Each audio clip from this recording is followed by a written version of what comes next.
நான் ஒரு சமயவாதி, நான் ஒரு ஆன்மீக பேச்சாளர்.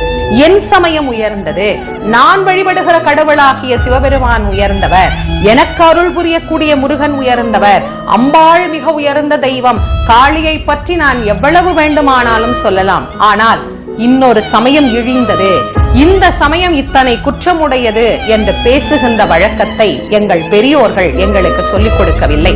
என்னுடைய குருநாதர் வள்ளல் வாரியார் சுவாமி அவர்கள் சொல்லுகிற போது நம்முடைய சமயம் உயர்ந்தது என்று நாம் சொல்லிக் கொள்ள வேண்டுமே தவிர இன்னொருவரின் மனம் நோக நாம் பேசக்கூடாது என்று அவர் கற்றுத்தந்த அந்த பாதையை இன்றைக்கும் அடியேன் பின்பற்றி கொண்டிருக்கின்ற காரணத்தினால் உங்களிடத்தில் அன்பாக நான் இந்த விண்ணப்பத்தை வைக்கின்றேன்.